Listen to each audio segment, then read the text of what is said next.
Hey guys, welcome back to another video. In this video, we'll go over 3 components in your car that you need to replace as preventive maintenance.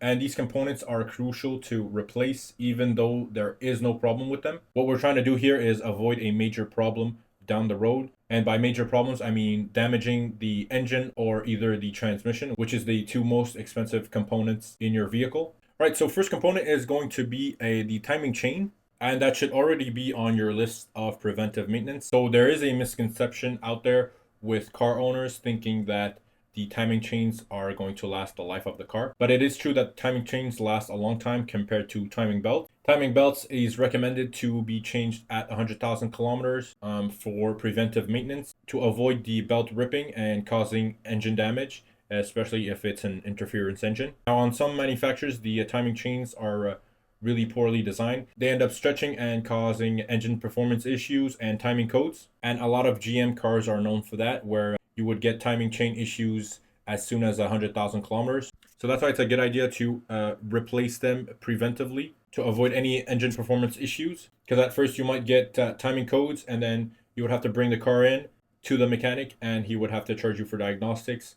And depending if the mechanic is good or not, he might throw a lot of parts at it before actually fixing the issue. Especially with timing codes, you need to take your time to diagnose it, and he would need to have a scope also to make sure it is actually a stretched timing chain. That's the issue. And a lot of mechanics are going to read those timing codes and start throwing everything at it. So either spark plugs, ignition coils, fuel injectors, and so on. So they're basically loading up the parts cannon. So that's why we want to avoid not only engine damage with a worn out timing chain and components, but also avoid all the diagnostic fees that are going to come with it and all the headaches that are going to come with it, trying to get to the bottom of the actual issue. Now, normally a timing chain should be replaced at around 200,000 kilometers, but for some cars, the timing chains are actually really well made, like Toyotas, and I've seen some cars at 250,000, 300,000 with the same timing chain. But at the same time, I do recommend eventually to change them out because it is a component that eventually wears out. All right, so now the second component that you have to change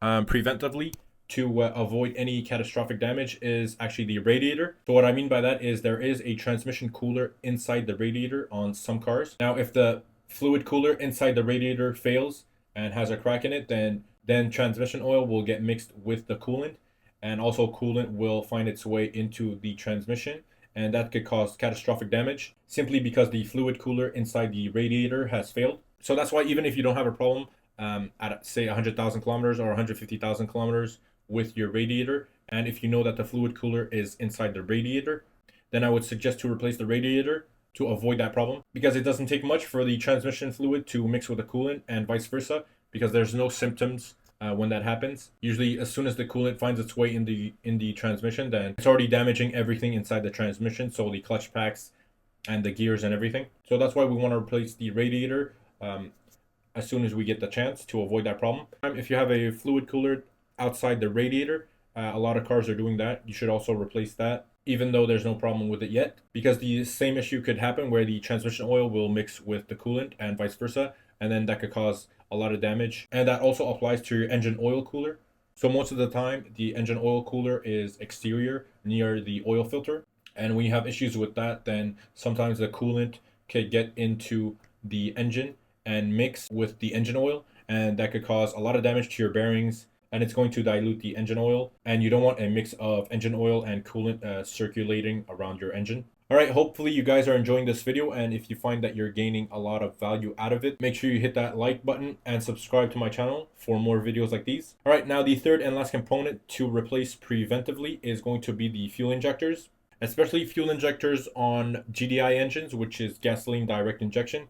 These fuel injectors are shooting at a really high pressure compared to port injection. So why do you have to replace fuel injectors even though there's no issue with them? The problem with the fuel injectors going bad is it could cause a lot of damage to the engine and the catalytic converter. So the worst case scenario is going to be a stuck open fuel injectors, which is dumping a lot of fuel into the combustion chamber, and especially at the extreme pressures that they're shooting at. So you're going to have raw fuel going through your exhaust system and contaminating your catalytic converter, and it doesn't take much to completely destroy your catalytic converter, and that could cost a upwards of $2,000 depending on the make and model to replace that. And also a stuck open fuel injectors will wash down the cylinder walls from all the oil and dilute your engine oil. The engine oil is going to circulate around the engine being diluted, so it could cause all kinds of damage to the bearings and the crankshaft and the piston and so on. And lastly, the most catastrophic damage a fuel injector could cause is actually hydrolock your engine. If the fuel injector is stuck open, it's going to dump a lot of fuel into the combustion chamber,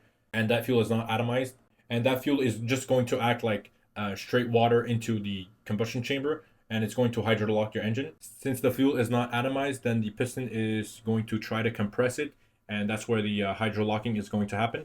And that's going to cause engine damage, which could cost you upwards of $15,000 to $20,000 depending on the engine, to either rebuild it or get a new one. And all that could be caused by a stuck open fuel injector, especially like I said with the GDI engine. Alright guys, that's going to be it for this video. These are the 3 main components you need to replace preventively to avoid any damage to your engine or transmission. And you should also look up components that you need to replace preventively on your specific car, because on some cars there's components that could fail that could cause catastrophic engine damage or transmission damage. So you would have to look up any TSBs for your specific make and model, or any forums that could help you out and point out a component that you need to replace. And off the top of my head, I could think of a few. The Ford F-150s with either the transmission cooling lines or the coolant lines, where they could actually burst open and it dumps all the coolant out, or either the transmission oil.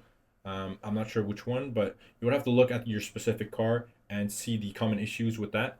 Alright guys, I hope you enjoyed this video and gained a lot of value out of it. Make sure you like and subscribe and comment for more videos like these. I'll see you guys in the next one. Peace.